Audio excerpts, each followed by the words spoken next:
Préface. Un immense appétit de bonheur et d'espérance est au fond des âmes.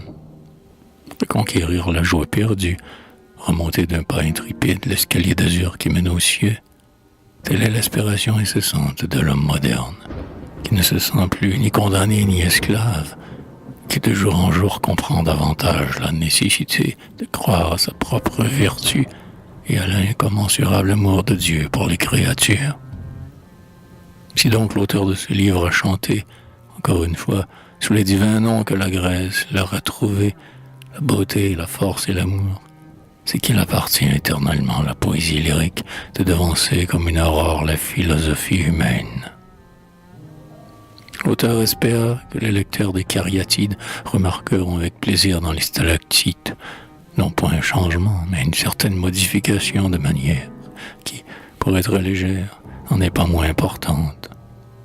Les personnes dont l'esprit noblement curieux s'attache parfois aux lentes transformations et au progrès d'un écrivain seront sans doute gré à l'auteur des cariatides d'avoir, dans son style primitivement taillé à angles trop droits et trop polis, apporter cette fois une certaine mollesse qui en adoucit la rude correction, une espèce d'étourderie qui tâche à faire oublier qu'un poète, quelque poète qu'il soit, contient toujours un pédant.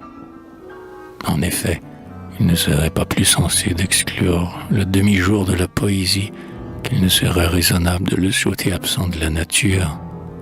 Et il est nécessaire, pour laisser certains objets poétiques dans le crépuscule qui les enveloppe et dans l'atmosphère qui les baigne, de recourir aux artifices de la négligence. C'est le métier qui enseigne à mépriser le métier. Ce sont les règles de l'art qui apprennent à sortir des règles.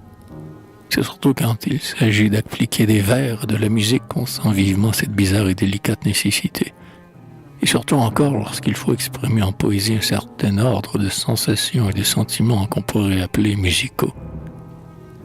Les quelques chansons et imitations de rondes populaires que contient ce volume seront, pour le lecteur, comme pour l'auteur lui-même, une préparation, un acheminement vers un nouveau livre qui aura pour titre « Chansons sur des airs connus ».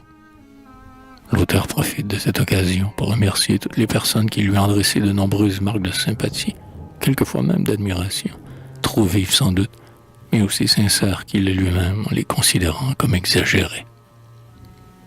Paris, le 25 février 1846.